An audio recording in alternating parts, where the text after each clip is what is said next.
That brings us to our public participation, and the board welcomes and recognizes and encourages the public to participate in our meetings. We respectfully ask that you adhere to the procedures and decorum provided in board policy, BEDH, public participation at meetings. Your comments will be limited to 3 minutes, and Dr. Harris will keep time and has a card that will hold up when you're nearing the end of that time. And questions asked during public participation will be handled in accordance with board policy BEDH. In addition, I will tell you that the privilege of addressing the board does not include the ability to make personal attacks on any board member, district employee, or other member of the public. The board chair or presiding officer is authorized to terminate the remarks of any person should the chair determine that that speaker's remarks violate the spirit and letter of this policy. So with that, I would like to ask, we have a number of people signed up, but I'd like to ask Mr. Thomas Moore to come and publicly participate. Mr. Moore. Good evening, Mr. Gant, Dr. Melton, board members, administrative staff of Lexington Richland School District 5. First off, let me thank you for opportunity to speak for you this evening. I've had the privilege to serve as a volunteer for several schools in the districts over the years. Personally, my 3 children have spent their entire school careers in this district. My oldest daughter, who's due to graduate this May from Dutch Fork High School, started in Oak Point as in kindergarten the day it opened the doors. We continue to have at least one child enrolled there for 12 consecutive years. My youngest daughter is in 10th grade at Spring Hill, and my son is in 8th grade right here at Dutch Fork Middle School under Mr. Sava. I've come to speak this evening for one reason, is to remind everyone how good Lexington Richland School District 5 really is. With its unmatched schools, tremendous teachers and staff, and amazing students, Lexington 5 is a standard bearer for the way education should be in the great state of South Carolina. Sometimes it's easy to focus on small negatives when they stand out in the contrast of a district that has excelled in so many ways. While there is always going to have differences of opinion, we must remember at the end of the day, there's not a better school district in the state. The leadership we have in this district is second to none, and has always had an eye on the future to strive to continue its path to excellence.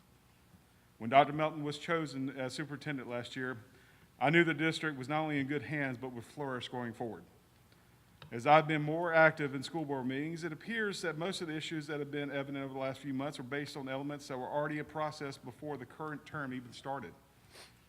While the new elementary school 13 may be controversial to some, it appears that the main issue is the location of the new school or potential transparency for the school. There's no question that this area needs a new school, as a number of additional new students over the last year, the enrollment freeze bear out. My suggestion would be to help maximize the impact of this school, that the school will have in the area, not only on the things that have already been discussed, but also approved to build. My only wish is that we work together going forward to keep us on track on maintaining our status as the example of what a school district could be when the school board, district superintendent staff, school administrators, teachers, support staff, and parents work together to give the kids the best opportunity to succeed in the world. Again, thank you for the opportunity to speak with you this evening. Thank you, Mr. Moore. That brings us, next will be Mr. Jim Minch. Dr. Minch. Great, thank you, Mr. Gant and the entire board. I appreciate the opportunity to come and chat with you today. I'm going to echo a lot of the comments that Thomas made. I think sometimes it is, we just forget how good this board is. And I want to thank Dr. Melton. Her leadership and ability to stay focused has been second to none. And she's following up Dr. Hefner before her. And I want to applaud the board for staying focused and realizing just how good. This isn't a good school district. This is a great school district. And the reason is because of the board members and the parents and the teachers, and that just doesn't happen by accident. That's something that takes work and effort and focus. So I applaud that. It is easy to get caught up in a lot of the negativity that seems to be happening around, and I get some of it. There's always going to be a certain facet that just doesn't like progress, quite frankly. They're just not, they think about the Chapin, Irmo areas of the 1970s and the 80s, and they reflect back, and it just doesn't look like it looks today. And whether it's Oak Point Elementary School being built, there's people that are just going to, we don't need it. We don't need a school. We don't need, it's going to cause traffic issues. And then the Kate Center comes. It's going to cause traffic issues. We don't need it. We're going to vote against it. And then Spring Hill High School. I mean, all the wonderful things that the principal, Michael's doing over there is just fantastic. It's going to cause problems. And the same thing's going to happen for this next coming school. 10 years back, we're going to look and we're going to say, this is an award-winning school, and I can't believe that folks wouldn't want it there. It's just going to be a reality. I would challenge the board to continue to stay focused. If you think about it, there's very few things that we can have an impact on that's generational. And when I say generational, I mean things that happen for generations. And I'm gonna mimic what Robert said earlier on, the impact you can have on a child and child's education. That's generational. And that's where I hope you continue to stay focused as board members and realize that this is an outstanding school district. And I applaud the effort for your ability to stay focused and keep the course. So I'm proud to be a part of this school district, and I'm glad I could take my 3 minutes to thank the board. So thank you. Thank you, Dr. Minch. Next person signed up to speak is Luke Bennett. Sorry, sir. Hey, this is going to come up. I want to respectfully withdraw any concern I had in the question. This is not the appropriate forum for it. But thank you all for serving. I do appreciate your time out and how you're leading our district. So thank you. Thank you very much. Our next speaker is Erin Long Bergerson. Ms. Bergerson? And as Ms. Bergerson is coming to the microphone, I'll tell you she is a Lexington County Council member from this area. So Yes, nice I to have you am. here tonight. It's my pleasure to be here. Members of the school board, Superintendent Melton, and staff, thank you for allowing me to speak. I am Erin Long Bergerson, and I am the Lexington County Council representative for this area, and I say this area, Chapin, Irmo, and part of Lexington. So 2/3 of my district is Irmo and Chapin, which is also Lexington District 5. So I, as well as Beth Carrig, represents Irmo and the other part of Irmo. So with that being said, I just wanted to come before you and ask you publicly to work on planning. So 2 years ago, I got on county council, and I went to Dr. Hepner and asked if we could start working on planning between Lexington County and the school board. And at the time, I was told that they didn't need to work with us because you had a planning department. And that's great.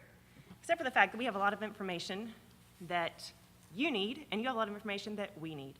So we really need to work together. And when I arrived here tonight, I read your school District 5 mission, and it said that you're going to work in partnership with the community. And I believe Lexington County is definitely part of the community that we should be working with.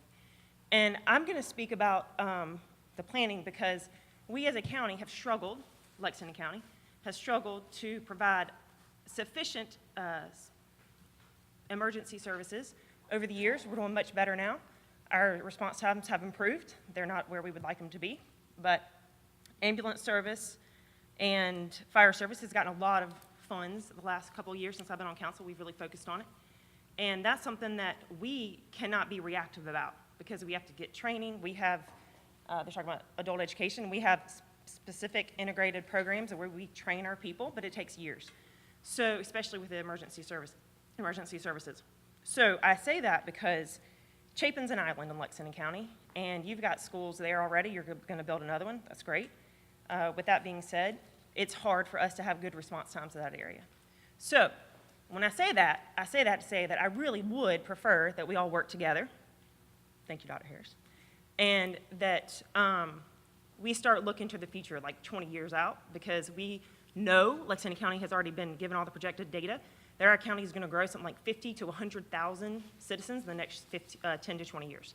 So by 2020, we're supposed to have 350,000 people in Lexington County. Right now, we have around 300,000. So that's a big jump.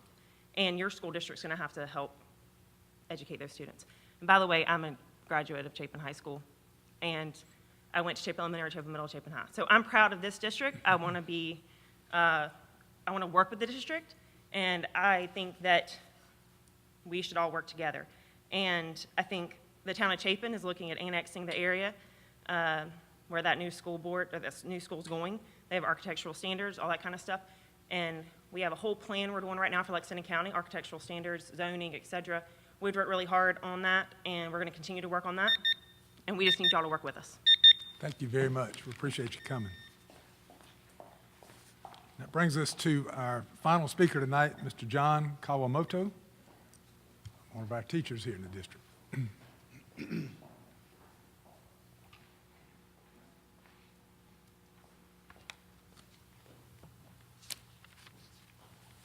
Evening, board members. Good evening. I'm John Kawamoto. I have here with me Hope Lights and Andrew Jones. We're all educators in our district, and we are also members of the Lexington Richland 5 Education Association. It's already been pointed out that January is School Board Appreciation Month. I'm sorry we don't have any cutting-edge photography or artwork to present, but I think our students shot the moon on that one. Our association would like it recognized that the Lexington Richland 5 School Board has consistently shown their support for the teachers, support staff, and other educators of this district, as well as its students and other stakeholders. We appreciate the hard work this board does to support public education in our community, and we pledge to support any future efforts that support public education. Thank you. Thank you, all three, for being here tonight. Appreciate it very much. And that concludes our public participation.